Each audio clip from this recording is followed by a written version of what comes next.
get a good slide on it.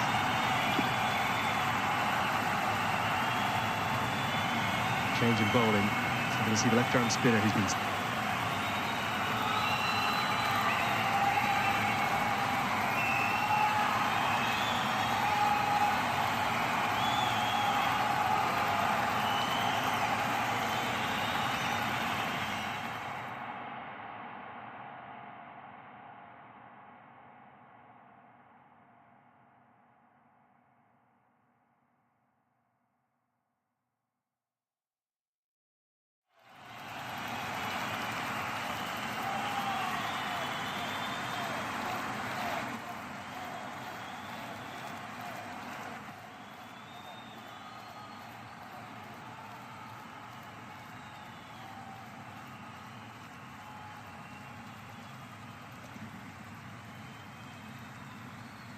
On, yeah, green light, no problem there with left arm spin on now.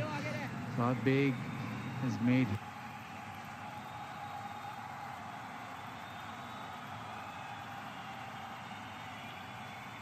his move and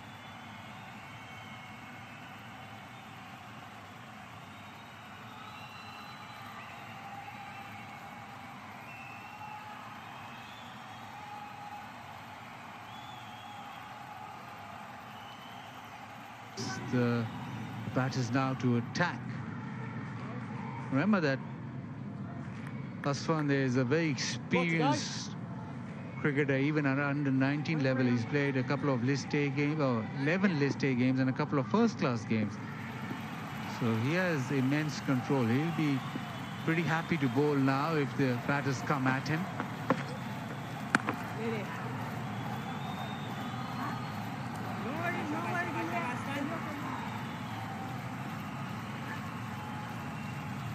Quite consistent with his variations as well, but really the batters attack him. Maybe just sliding. Oh, the opportunity for the run out. Confusion, the appeal, just putting the batters off. And he was very quick with the opportunity, spotting the opportunity.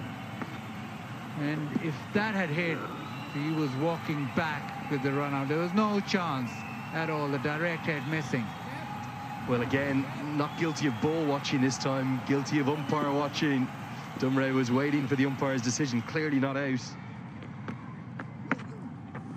The continued lack of foot movement, the lack of willingness to leave the crease for the batters from Nepal against the spinners is proving very costly. Dumray 8 off 33 now. Now there's a little bit of panic starting to set in. Lots of instructions from the senior partner in Gulshan Jah.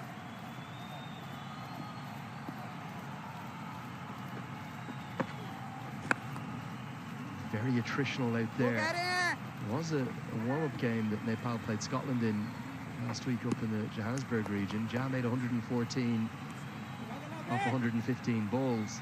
Really needs to start showing his aggression in this last 10 to 15 overs just to get Nepal going, because the moment they're drifting towards nowhere really. Have to get scoring, and it's not happening right now. 37 bowled. It's 126 for 5.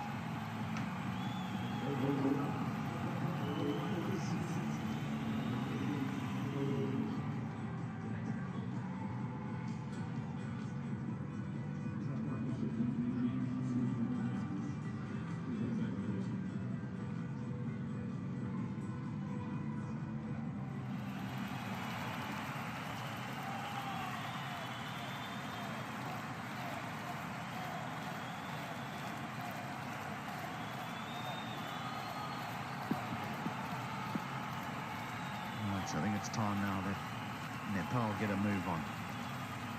5 wickets in hand. Their tail certainly wagged the other day against New Zealand. The game's almost come to a grinding halt here with these two. A bit of breather for Nepal, and the fast bowlers came back. Jaha loves to go after them, struggles against spinners. batsman has done well. And they are running out of overs when we talk about spinners. Khalil back in attack.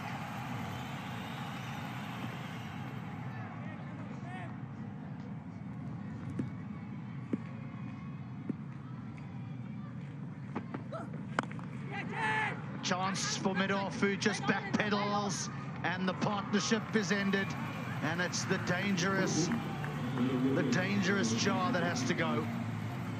Brilliant catch by Arafat Minhas. Good technique. He ran sideways, and then he was in a very stable pace when he received the ball. That's the correct way to do so. Another one gone. And Khalil strikes on this occasion. He's trying to slam it into the leg side. Jaha love to dominate the fast bowlers, but no worries there. Safe hands, Arafat. Another one down. He has to take the walk back. Gone on 18, Gulshan Jaha. 6 down for Nepal on 127.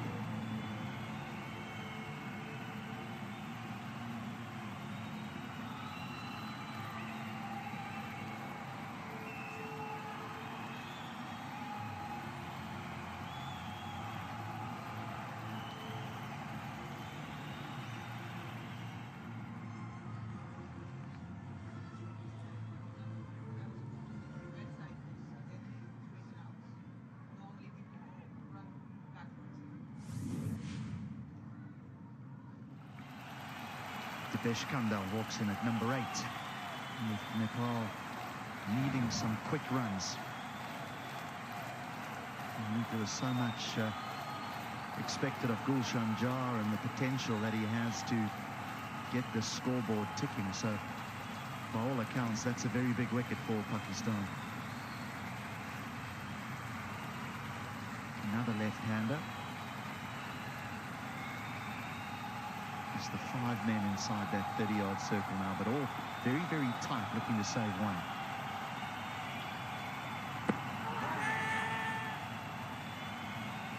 Just to get a little scratch on that, and might get him off the mark. This was a well-judged catch. Charles is trying to dominate. Wild swing, went in the air. That is a good technique. Just run sideways, there you go, and then he straightened up. Young ones watching out there, you don't want to go backwards while judging the ball. You go sideways, you cover your ground, and then straighten up. That's how you spot the ball in the air. Maybe a future star around the ground.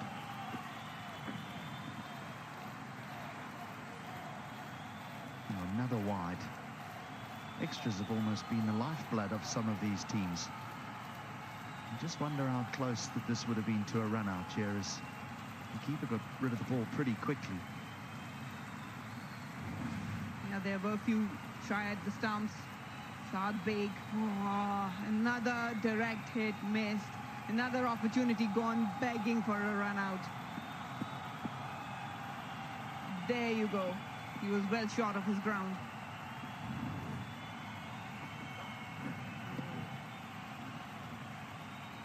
Yeah, I think that Nepal started well. They really did. They got off to a half-decent start, and then Kanal and Raval just, they really didn't really score at a rate that was required to just maintain that momentum. And then there was the dismissal of Kanal. Yeah, look at from the first 10, they're pretty good. They're right on the money, the first 10. And then from 11 onwards, there's just no energy. There's been no intent to try and score at the rate that's required to probably challenge Pakistan. I mean, I know that you only can judge a wicket after both sides have batted on it, and yesterday is a good example, but there certainly don't appear to be any demons in this. Maybe a lack of pace. I think what went wrong for Nepal was the spin attack. They literally got clogged against them. What they could have done is rotate strike rather than just going for those dot balls. They were very defensive.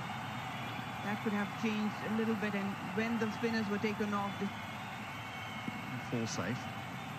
And it will be a single that completes the 38th over. 133 for 6.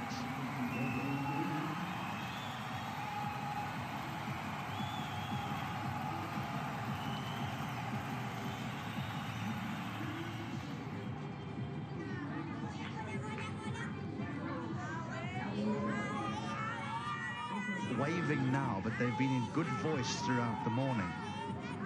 Wonderful harmonizing.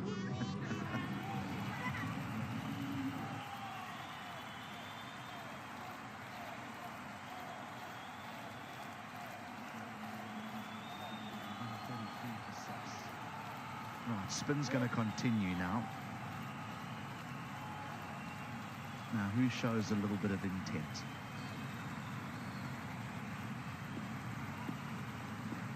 It's the vice-captain.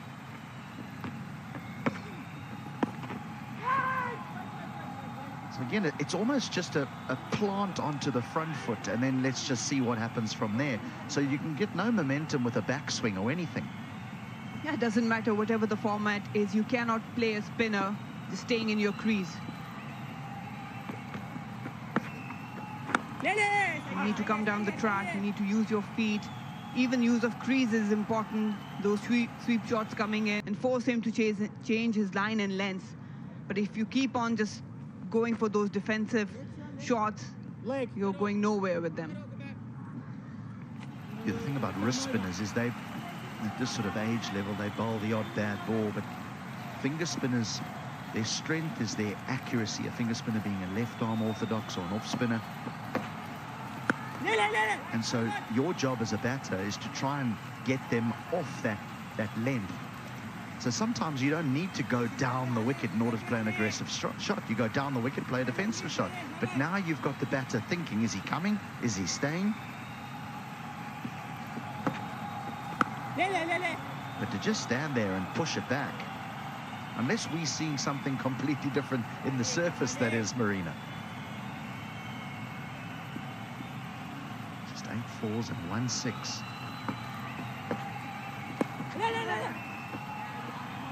It's like they're just waiting for a loose delivery from the spinners.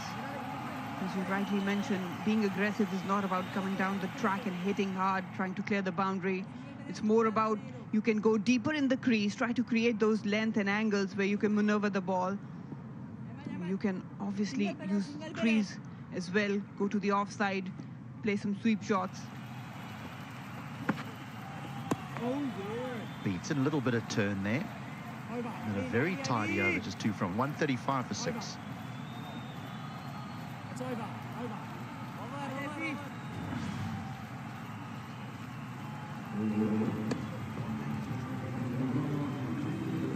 It's more the width rather than any turn. It just almost went straight on. Lots of balls used. 7.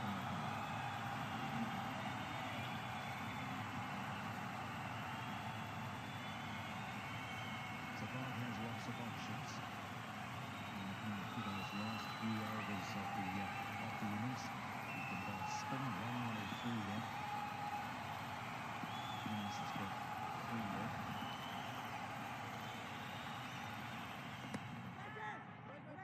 Watch the spin. Yep, did well. Again, just trying to stay in the crease. Width was on offered, but trying to chase that. We've seen that early on. Cartwheeling.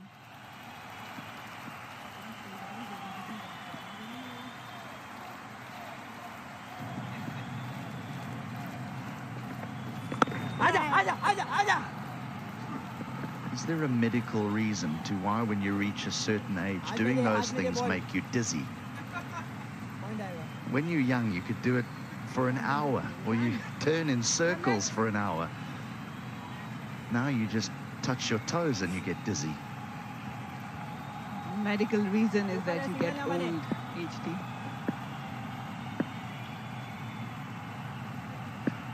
Stop it.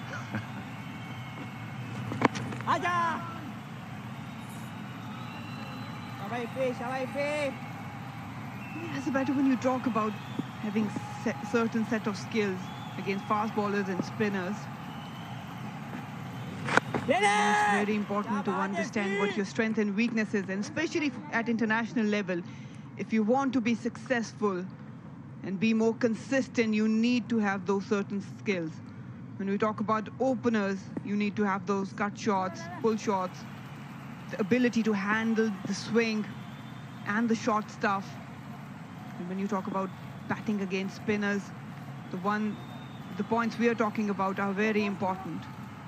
Otherwise, you will struggle against a decent bowling lineup. Oh, just fell short of the man at 45. I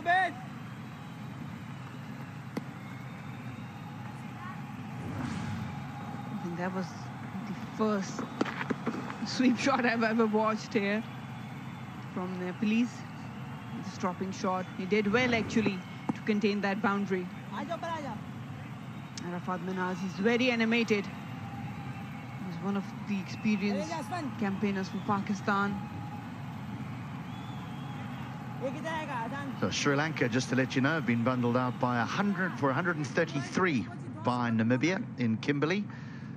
So maybe, just maybe, the tournament will have an upset. The first one, I should say. There's normally more than one.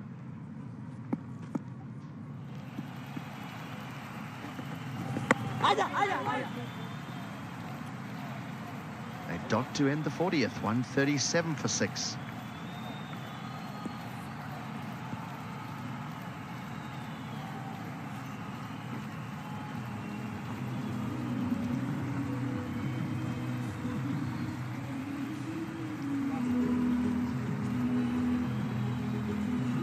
A little bit breezy here.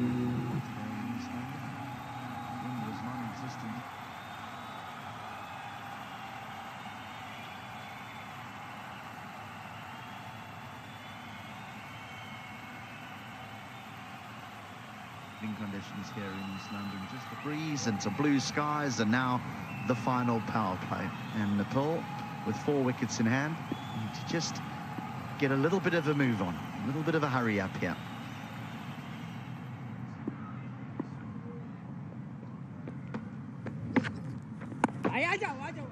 They only need to have 4 men inside this 30-yard circle, Pakistan, and this just shows you the belief that they have in their spinners here and the pressure that they're trying to put on Nepal. They've got 5. Yeah, Ali Asfand into his last one. Got 2 more for Arafat Minhas, 6 more for Haroon Arshad. They've got 4 paces. Saad Beg, he's a busy captain out in the middle.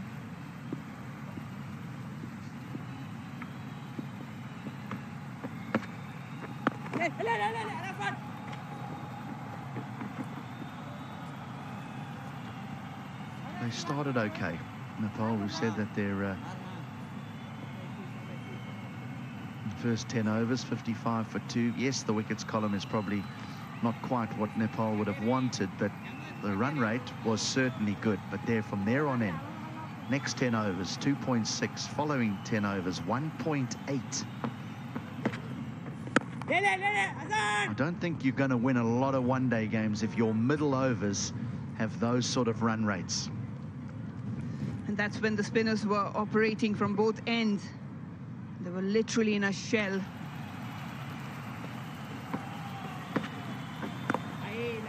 But again, I think something that Pakistan can do is they can squeeze even tighter with their men inside the 30-yard circle, because certainly Dumre is just knocking it. He's just playing a forward defense and trying to run.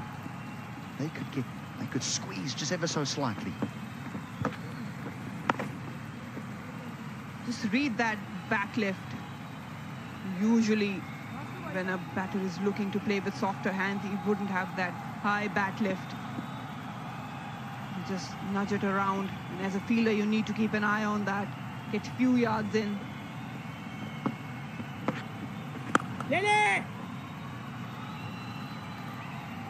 41 gone, 138 for 6.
just nowhere to go from there. I think they missed out on a single there. I think maybe the non-striker's a little nervous to back up after yesterday. Even then, if you have that ability to hop back from that forward punch or lunge, actually, you can inculcate that in your own batting, in your own set of skills. You cannot stay just there. Last one.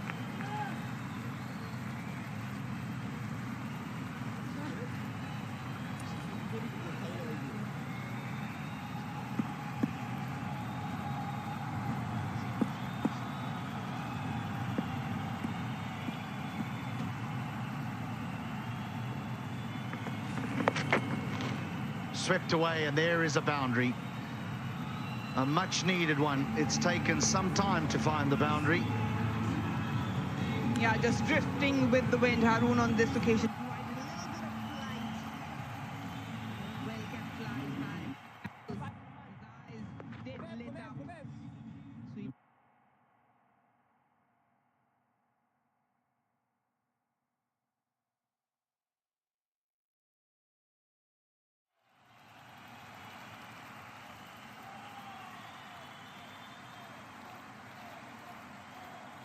Deeper overs.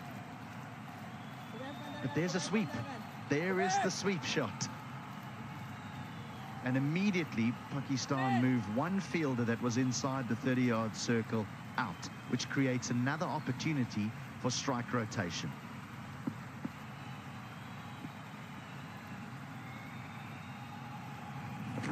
And that's where I believe that the men in green can be a bit tighter.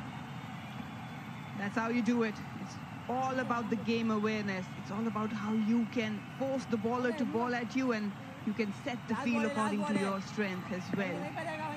Just that one sweep coming into play opens another avenue to score runs. Non-striker's got his gloves off.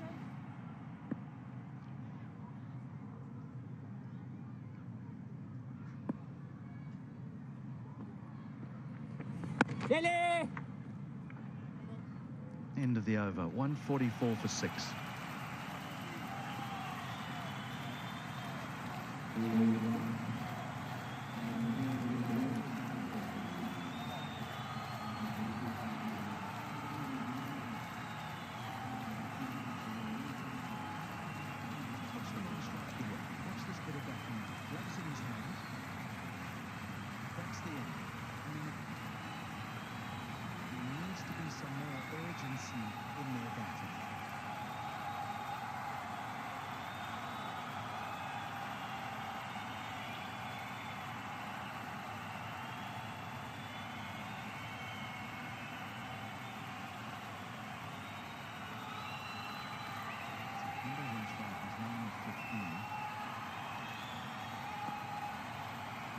Gap. He's found the gap. The outfield's quick, and there will be another boundary here for Nepal.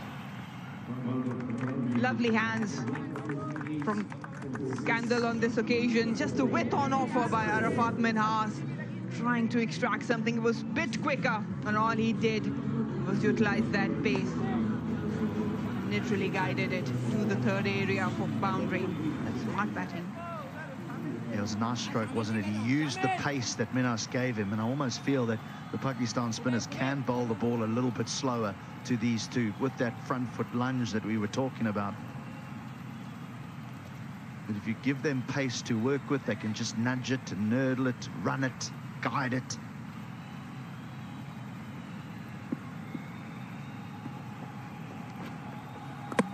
Bowled him. Yes! A little chop on, he was trying to run it down to deep third. But yet another man from Nepal goes. They're now 7 down. But if you want to bowl quicker, the line you need to adopt is within the stumps, and that's exactly what Arafat has done on this occasion. Created a bit of gap, again trying to replicate what he did earlier, getting that boundary in the third area. On this occasion, he's been castled, has to take the walk back. Gone on 13. Kandil, 7 down for 148 Nepal.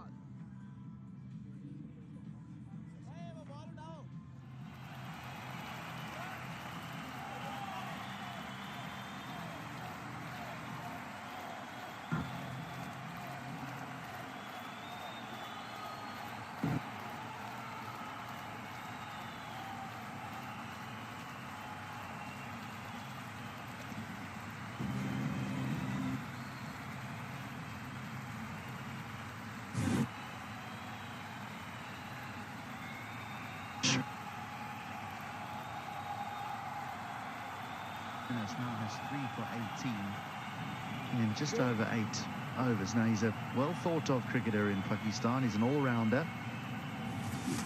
135 cessation. And there's not a lot of turn here.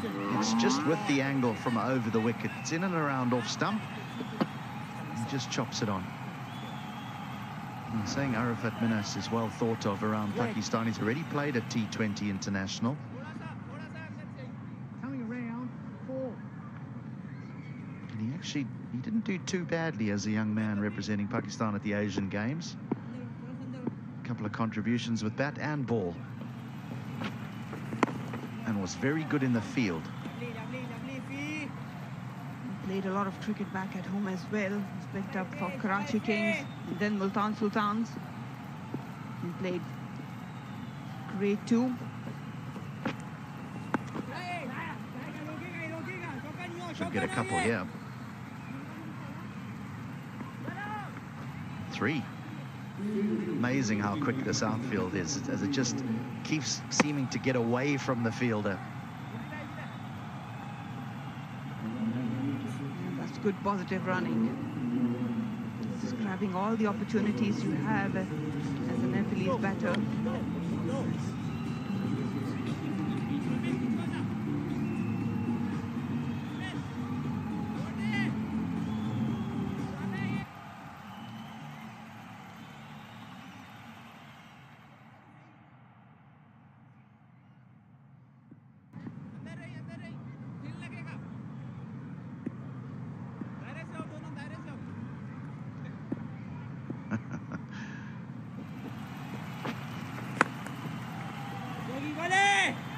Should be just 1. And so the young kids that are in attendance at the ground today, I think they've been denied access to the big hill after their initial rolling down of it. And they've said, okay, well, if you won't let us on the hill, we're going to take over this jumping castle.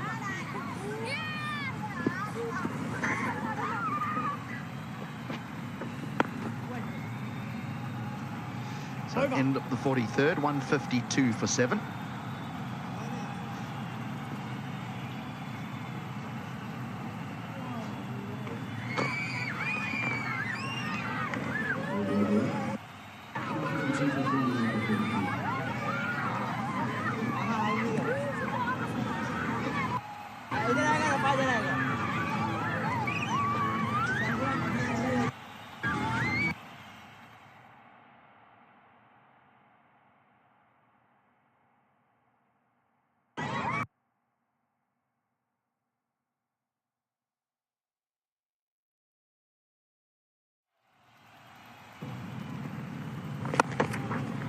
All the fun of the fair. I'm not overly sure how much the Nepal fans, the millions of Nepal fans around the world, are enjoying the action right now, because the runs have not been coming, have they? 31 million people in the beautiful country of Nepal, and plenty more in the diaspora around the world. With messages in from Japan, from Australia, from the United States, from Finland, from the United Kingdom, even from South America, watching on the live coverage of this game, cheering on in Nepal. But just really haven't been able to get things going their way in the last little while. Bazid Khan joining me. Bazid, after 17 overs, the score was 80. In the 26 overs since then, they haven't even quite doubled that.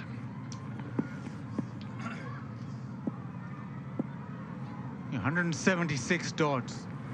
Tries to smack this down the ground, but you would expect the pitch to get slower, as it's a used pitch, and traditionally the pitch here gets slower and slower as the game progresses. What Nepal will be hoping for is that the spinners especially can make inroad. You saw what Afghanistan did yesterday. 180, try and get to 180 from air, maybe 200 if they bat really well, but give themselves a chance, keep themselves in the game.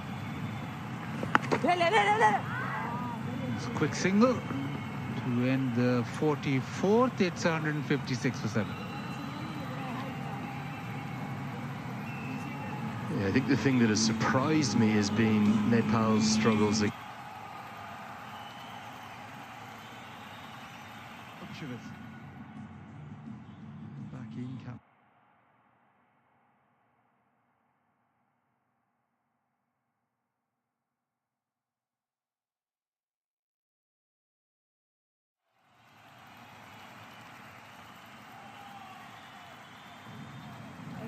The PM Cup is ongoing back in Nepal with the domestic structure. 10 teams taking part in that in 50 over cricket, and lots of spinners have been in the wickets, but there's been plenty of good scoring too. The thing that has surprised me, not just that lack of success against spin, but also the lack of intent against spin. I can't remember a single batter using their feet today and coming down the track, trying to push the spinners off their length, trying to disrupt them.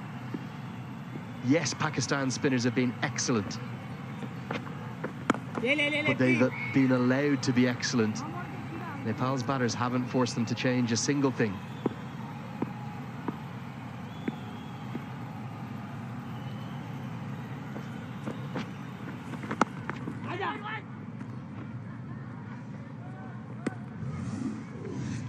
And with the spin operating, very quickly got Minas into the attack.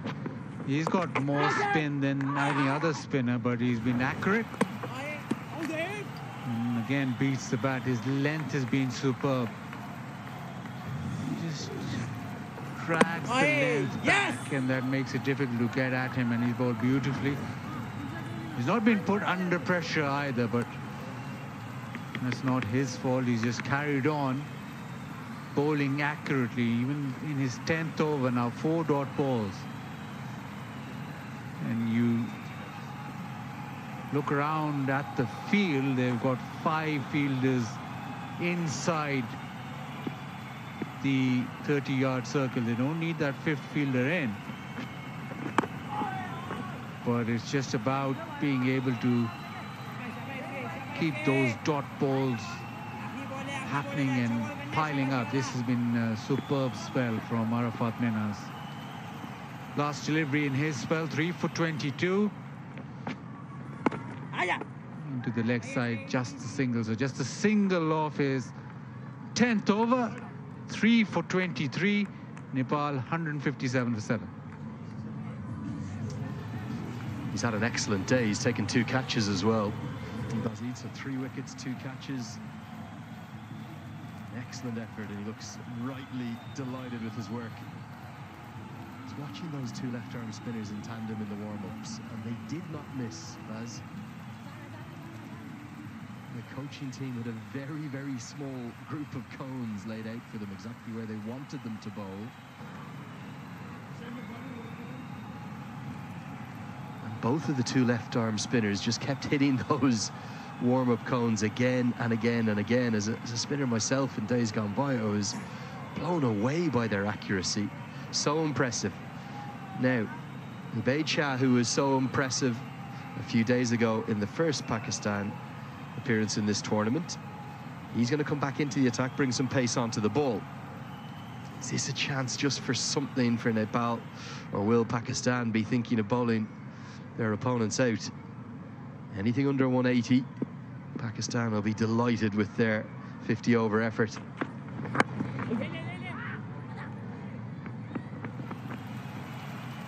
Might think of an overthrow here. They're going to take it on. With good quick thinking, they'll pick up a second. Ripples of applause from the Nepal bench. Yeah, awareness. They're always aware that there might be a chance of an extra run. The throw is not particularly good, and just that little fumble with the dive, that means they had the opportunity. Is good. Get what you get. Try, and if you're not getting the boundaries, try and knock it around, get as many runs as possible. It's not been easy. It's been a hard grind for Nepal, but last few overs they need to just cash in.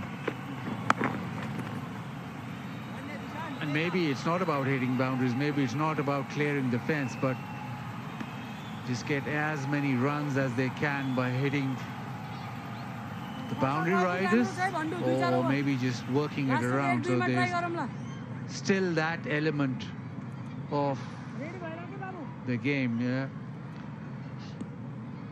Shahzaid, brilliant in the last game, gave himself the opportunity to score runs by building up when he batted first and played the new ball, got a century.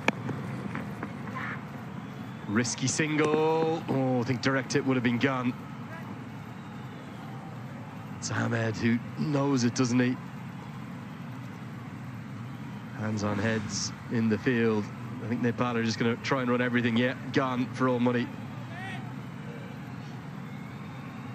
It's never easy for associate sides taking on full member nations of the ICC. They don't get the same amount of exposure to consistently higher quality players. So when they do come up against them, it can be very difficult. It's a nice square drive, really hits the boundary sweeper hard. And you come up against quality like this. It is a step up, and the World Cup, be it associate nation or the bigger nations, it's a huge opportunity, and Shahzaid grabbed that opportunity straight away in his very first outing. Very good against spin, and was always looking to attack whenever he got the opportunity. The ball pitched up. He does tend to bat through the innings, gives himself time, and he's sort of the batter who everybody else bats around. He played that role to perfection. That's a bit more like it. Straight down the ground, all the way. It's just the second six of the day. They've had to wait a long time after the first one, but Dumray gets the long handle out. Yeah, pitched up, and it's just played through the line. It's a lovely swing of the bat. Not a lot of follow through or not a lot of backlash, just the wrist coming in to play, and it's gone all the way. That's exactly what Nepal needs. A few more of those.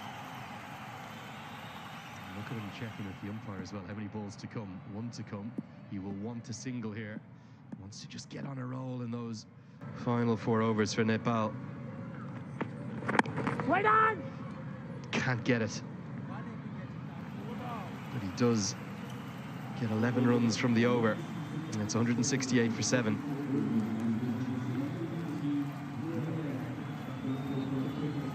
Just to talk a little more about that challenge of stepping up for an associate nation up to the play against the full member sides. What I think we saw in the last cycle for the senior teams with the Super League, Netherlands were the one associate team in that. Okay, they didn't win a huge number of games, but clearly they just benefited so much from that exposure, playing against the likes of South Africa, West Indies.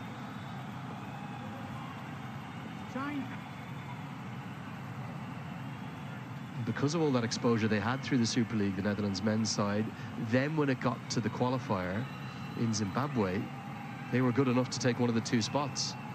They got past Zimbabwe, they got past the West Indies, both of whom missed out. First time the West Indies has never been to a full 50-over World Cup. And we've seen lots of the ICC awards announced over the last 24, 48 hours. And the Men's Associate Cricketer of the Year has been crowned today, just announced this morning. And speaking of the Dutch, it is a Dutchman, fittingly, Bas de Leede. Comes the... Well, who's that in there? I thought it was you the other day, Baz, but you're sitting next to me. Maybe HD's taking a break.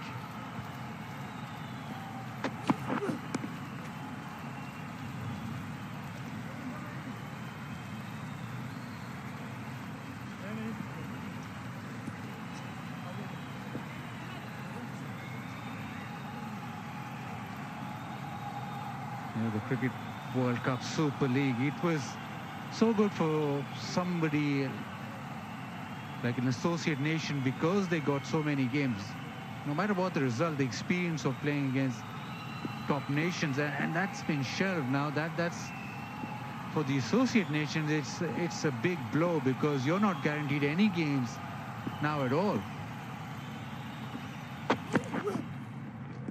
And the biggest factor with the lesser nations is not being able to get game time or games against the higher placed or higher ranked teams, and that then aids development. But if you don't get the games, then you stand still. So it is a big blow. It is now with teams wanting to qualify or wanting to take that step up, you don't get enough fixtures to actually make that happen, and it is a big issue. Sliced away, going to fall safely.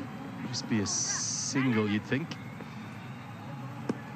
And that's where Cricket World Cup League 2 has been so transformative in terms of its innovation and getting the best associates in the world playing against each other regularly. It was a 7-team league in its first incarnation, the last cycle. Now the Netherlands will come into that, so that will strengthen that again. That all gets going, I think it's next month, Netherlands, Nepal and Namibia. They're joined by the likes of Canada, Oman, the United Arab Emirates, Scotland in there too, the United States of America. So that's 8 really good sides playing very tough, very competitive cricket with real context in it.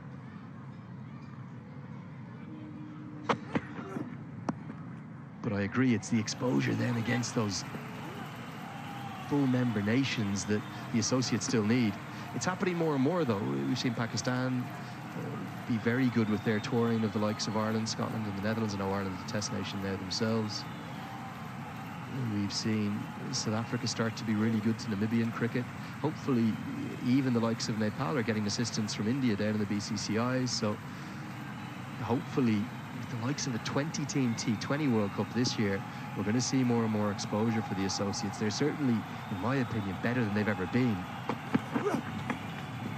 And you can see that in a big way, can't you, with some of the upsets and performances. Netherlands winning 2 games at the 50-over World Cup. Every game in Zimbabwe seemed competitive, didn't it?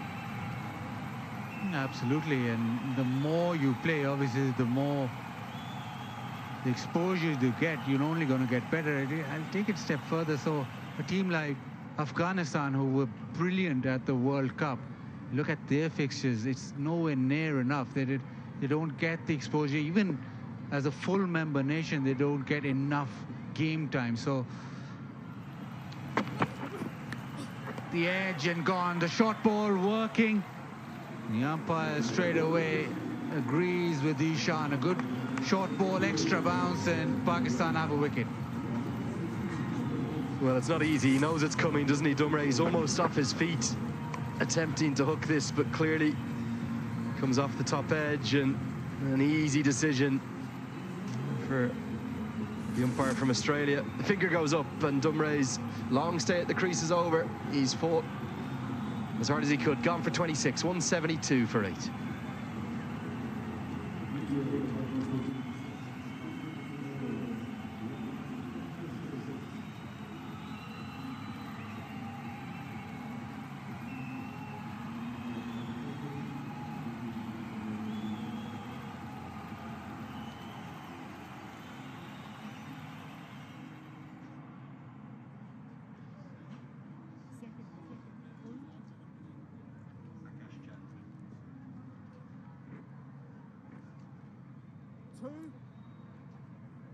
Akash Chand will be the new man in at number 10. Did nicely in the first game down at number 10. He's here because of this dismissal. Well, all the talk coming into this contest naturally was about Mohammad Zishan, the 6'8" fast bowler. I reckon that might have actually gone over his head if he just stood still or ducked out of the way of it. Instead, Dumre has perished attempting to show some aggression. For Zishan, who took 6 for 19 a month ago in the Asia Cup, and these 2 met, he's been kept for the moment to 1 for 37. So Nepal have played generally the big fast bowler very well. Spinners have been the problem.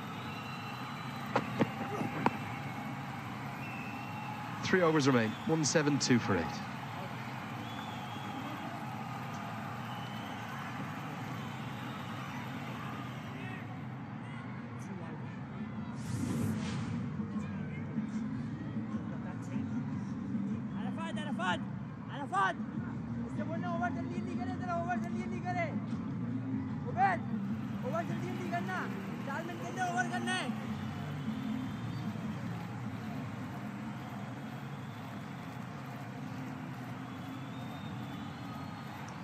I think if Nepal had looked at Pakistan's bowling card and said we're going to keep Ubaid Shah to none for 32 and Zishan to 1 for 37, they'd have said, well, we're going to make 240, 250. We're going to have had a great day with the bat. They'd have taken those two results. That hasn't been the problem. Well, the Pied Piper's in town. Well, he's leading the way.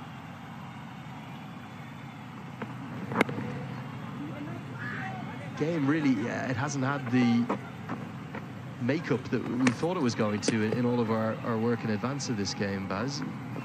Is it because that pitch is slower, or what's happened today? The pitch is slower, and then you think that the major threat, they thwarted with the fast bowling. They batted well against the fast bowling. The ball didn't really nip around or have that extra bounce, but I think once the spinners came on, there was just no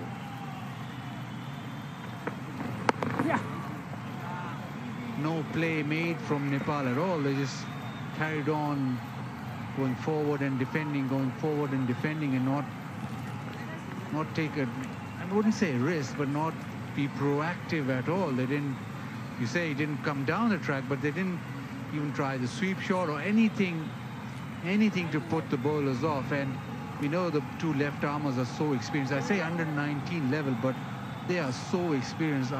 Asfan has played a couple of first-class games, and Minas has been with the under 19 team for a good 14 months, so he's a permanent member. Turned away, just a single, and those two, once you allow them to bowl or you don't take a risk, they'll just keep on banging away. He said they were very accurate, but the amount of cricket that they've played beforehand and the experience that they've got, even coming into an under 19 tournament, Aswan is actually playing his second men's under 19 World Cup, so they've got loads of experience behind them, and then the ability to just sustain that length throughout. Clipped away fine enough to get 4. These are late bonus runs for Nepal. They'll take every one they can get. Shah trying around the wicket. I'm not too sure why. Yeah, around the wicket, drifting onto the pads, and all it needed was that, just a little tickle, and it's raced away to the fence. He might be worried about the hit down the ground. Now, round the wicket, you can be clipped leg side. I don't know if it goes back over the wicket, so it didn't work round the wicket now.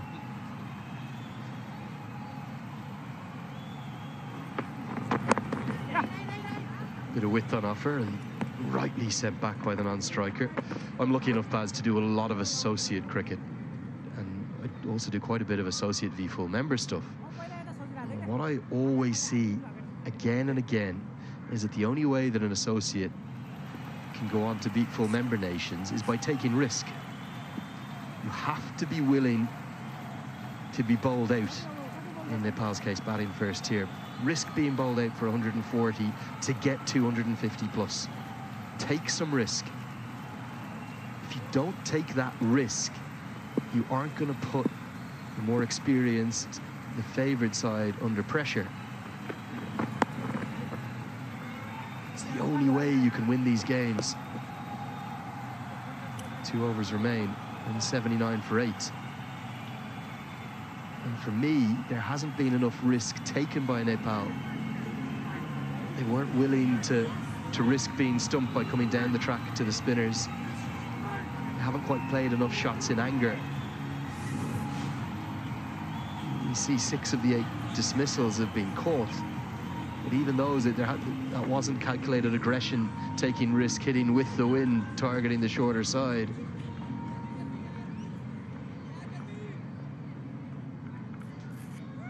You'll see it again and again. There's a reason that the full member nations are usually the favoured sides coming up against the associates. They have the extra experience, they have the extra firepower in most departments. So for the associate to pull off that upset, they've got to really go at it, take some risk. You only get one chance, don't you? Nothing to lose here for Nepal, is there? Yeah, when that the nations who've played a lot of cricket, they've got a lot of cricket behind them, and they've developed their skill a lot. And the actual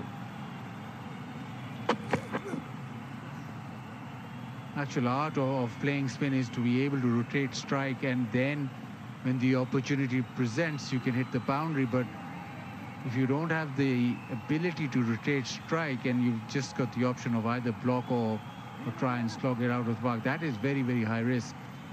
And once you go down that part of not being able to then maneuver the spin, then it is very difficult to get out of that. Lovely, lovely. That is a nasty short ball, isn't it? And it's not easy for Nepal batters, those down the order. Also, remember how short in stature many of them are. This is fearsome. Yeah, you don't want that lower order player with the ball following him almost, and he just swayed out of the way in the end, and he'll just keep testing them with that short ball too.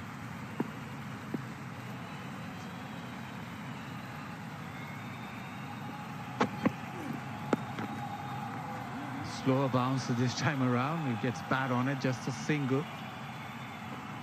And with a team like Nepal, obviously it comes with time. You need to be playing high quality spin and be practicing and be able to then go up a level in skill level. And you talk about taking a risk. Well, you look at the 11s or before the game, and you think, yes, the bigger team with more skill is going to win.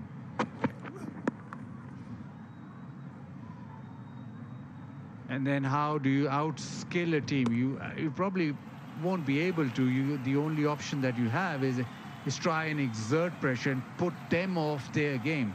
And that's where risk and reward comes in place. So if you just go into your shell or just play normally, then you're playing into the hands of the full member or the better side or the more experienced side.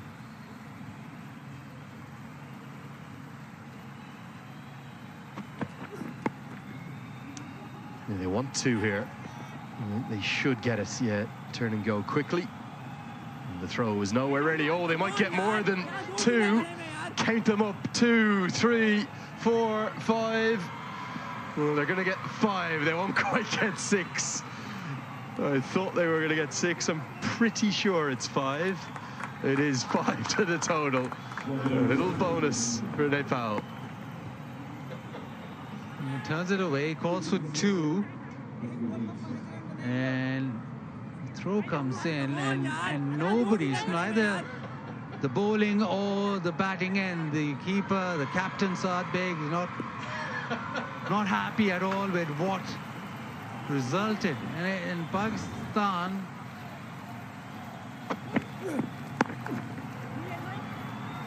slow one into the offside. He'll get a single. Pakistan conceded 24 wides, and to add to that, there have been a few overthrows as well. 188 for 8. Well, the most beautiful of things, the most rare of things, an all-run 5.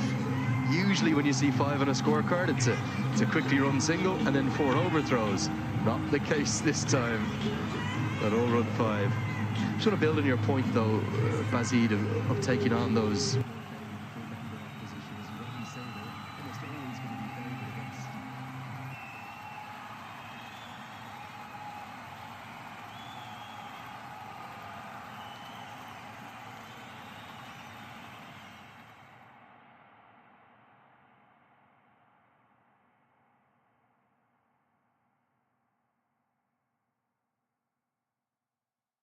It's brilliantly, do all the small things in the contest really, really well. And that's exactly what Monty Desai is trying and excellently implementing with the men's senior side for Nepal. Do all the little things, all the 1%ers, stack all of those up correctly as a starting point, as your building blocks. Wants to. They're going to take on the throw from the deep. Good running will get them there. If you have all those 1%ers, you don't drop any catches, you squeeze them in the field, you get a run out or two every game, you run between the wickets immaculately, you're very strong and fit. That's what Adrian Birrell tried to do with Ireland 20 years ago when Ireland was an associate nation. You get those building blocks right, and all of a sudden you can start to apply some pressure back towards the more favoured nation. But I still think within all of that, you have to take risk to be able to pull off that upset. And that's more like it. Front leg clear, gets a good piece and gets 6. Nepal thinking of more than 200 finally now. That's a supreme hit. It's just back of a length. And although he's hit it for 6, long on was in the circle, so he's always going to get a boundary. That is an impressive hit. In the end, it just goes over the rope, flat batted it. But the awareness to hit it over long on is good as well. Long on was up in the circle. Now there's a change in field. Third comes into the circle, long on drops back.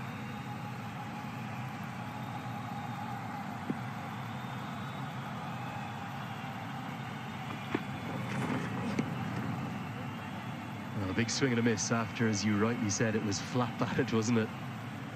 All the way for a maximum. Again, the lower orders just done a good little job, haven't they? Bandari had an excellent first game, Chan too. A partnership, the first one to come at more than a run of ball, worth 24 with shots like these.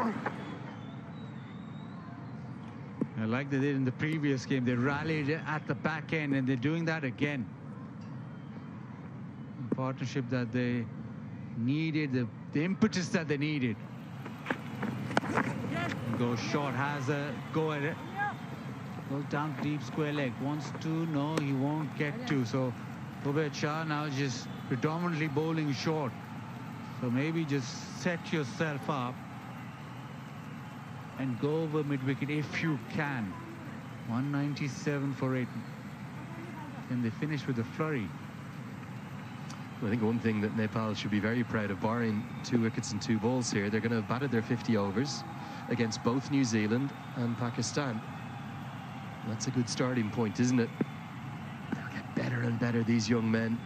Plenty to be proud of. The fight they've shown a couple of days ago against New Zealand.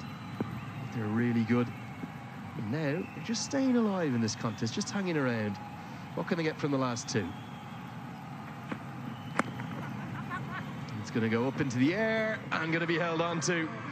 There's a little bit of anger in that one from Ubaid Shah. He's been hit around a bit, hasn't he? Gone for 48 from less than 8 overs. And there was just a bit of the frustration of his day coming out in that one. But he got a thumbs up from Bandari, who he's dismissed for 20. Again into the pitch, this one. Too much bounce. And he just popped up. Ubaid Shah with the catch. And yeah, he's not happy with being hit for a couple of 6s in the spell. But a good little innings. Bandari 20 of 24. 1 delivery remains. It's 197 for 9.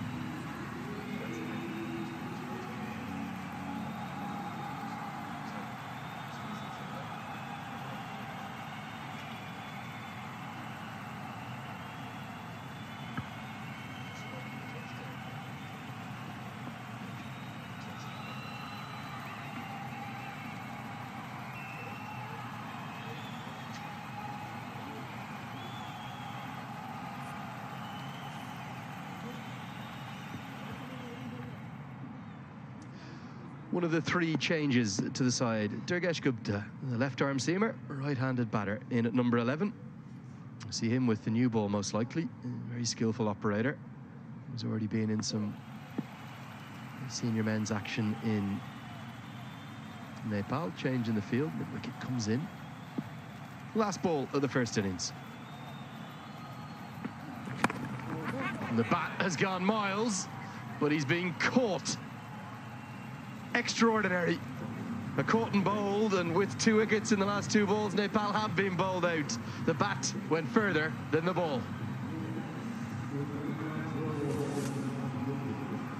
Yeah, he swung the bat out of his hands, but it just looped up to Bedshah with a couple of cotton balls to end the innings. Nepal, well, they've managed to bat the whole 50 overs.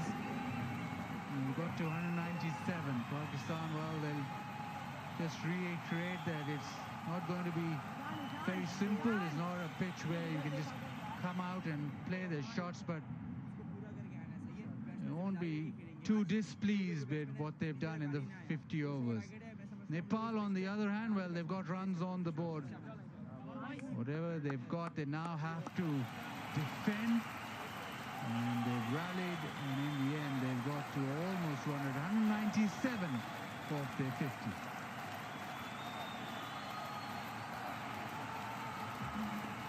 Well, it really feels like it was an innings of three phases. The first phase for Nepal was really good. They were 80 for 2 after 17 overs.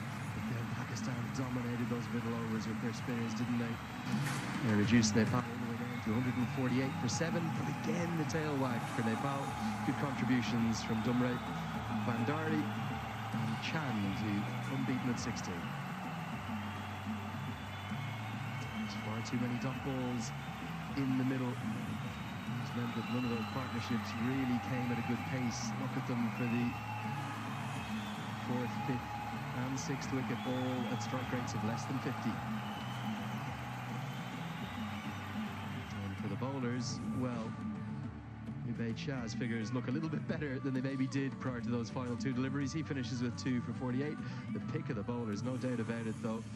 Minhas's left arm spin, 3 for 23 for Arafat Minhas. That really paints that picture I was just talking about. Good start from Nepal. Real turgid, difficult stuff in the middle overs for the Nepali Rhinos. They just couldn't get anything going, including a 10-over period where they went at less than 2 runs per over. But a final flourish has given them something to defend. Now, Pakistan were excellent. Let's get down pitch side to Marina Iqbal and find out who she got with her. Yeah, I've got Arafat Minhas with me. A good all-round performance for you. If you talk about the bowling, 3 wickets, 23 runs. How were the conditions out there? Yeah, first of all, I would like to thank Almighty Allah. And secondly, the pitch was supporting the spinners, as you know, it was turning and it was a little bit dry. So I tried to bowl into the stumps and it helped me. Yeah, as a bowling unit, how do you rate your performance? Because I think that you might have leaked a bit more runs. Yeah, our fast bowling, a little bit extras and a little bit fielding. So we will catch up in the batting, and I hope in the next matches we will cover this department. Seems like an easy target, but who will be the key batters for Pakistan in chasing it down? I think the 2 big partnerships we need to chase this target, and I hope our top 4 batters will make it. All right, all the best and good luck with your batting. Thanks, Arafat. Thank you.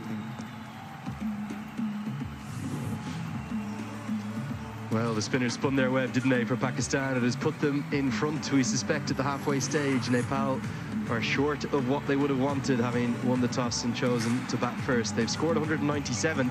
It means that Pakistan will need 198 to win. We'll bring you every ball of the action in that second innings. Don't go anywhere too far.